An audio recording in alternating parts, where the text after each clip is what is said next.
warahmatullahi wabarakatuh. Pada pagi hari ini kita akan membahas salah satu warisan budaya paling terkenal di Indonesia, yaitu batik, bersama saya Nur Aisyah.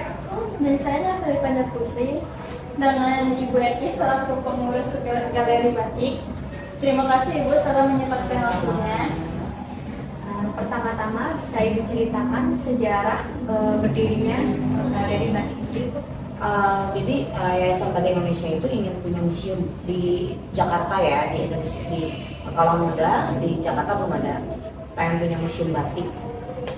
Lalu mereka bekerja sama dengan museum tekstil karena berhubungan dengan batik juga, bikinlah embrionya atau museum kecilnya seperti ini. Tapi sekarang sudah terwujud, alhamdulillah. GBI udah ada di Kementerian Indonesia Indah, namanya Museum Batik Indonesia. Tapi embrionya tetap ada. Jadi awalnya ini tetap ada. Jadi awal kerjasamanya ya teman-teman galeri adalah ingat yang museum batik.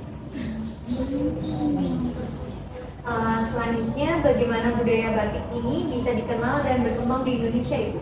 Sering adanya acara-acara batik.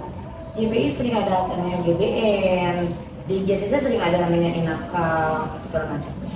Sering juga pengrajin-pengrajin dibawa ke luar negeri, kita kenalkan. Lalu jenis batik apa saja yang ada di galeri batik ini? Banyak. Kita dari seluruh pulau Jawa, seluruh Nusantara kita ada. Jenisnya beda-beda. Sebenarnya bukan jenis, jadinya dia ada dua batik ya, batik ikat dan batik tulis. Itu semua ada di sini. Jadi beragam ya? Beragam.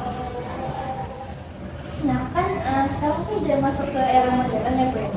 Gimana sih tuh caranya untuk mempertahankan budaya batik ini di era modern? Diperkenalkannya kayak misalnya anak-anak sekarang kan lebih mengalami dengan pakai rok ya. Nah, dibikinlah rok batik atau kan seperti bikin apa?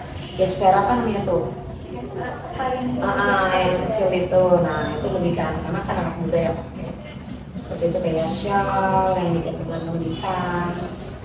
Berarti kayak bikin outfit dari batik. Iya, terus juga kan seragam sekolah juga harus ada batik. Selanjutnya untuk peranan dari galeri batik ini dalam memperkenalkan batik Indonesia ke mancanegara apa ya? Seperti yang aku bilang tadi, ada acaranya GBN, Batik Nusantara. GBI membuat itu setiap 2 tahun sekali. Terus ada juga di Indonesia itu ada namanya Hari Batik. Ya, Spesial kan, nah setiap 2 Oktober itu ada Hari Batik. Karena itu mengingatkan kembali kalau batik adalah warisan budaya Indonesia yang diwariskan oleh Batik Indonesia. Sudah ditetapkan. Yang terakhir itu apa sih Bu upaya yang dilakukan untuk melestarikan kebudayaan batik di Indonesia? Pakai batik. Nah, harus pakai batik. Mungkin kalau kalian beli batiknya tulis atau cap masih belum terjangkau ya. Nah, pakailah batik cilik dulu. Batik cilik yang paling kayak ini kan kayak kalau aku begal pakai cap ya. Nah, kayak gini-gini nggak apa-apa dulu. Nanti kalau misalnya punya uang lebih, punya resiko lebih, boleh. Kalau itu terima kasih banyak ya Bu atas wawancaranya. Sangat menarik untuk mendengar tentang sejarah batik dan perkembangan batik di Indonesia ini.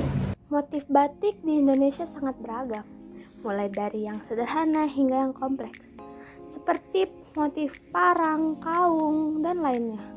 Setiap daerah di Indonesia memiliki ciri khas motifnya masing-masing. Setiap motif batik memiliki makna tersendiri, seperti motif parang yang melambangkan kekuatan dan keberanian, sementara motif kaung melambangkan kesucian dan kesederhanaan.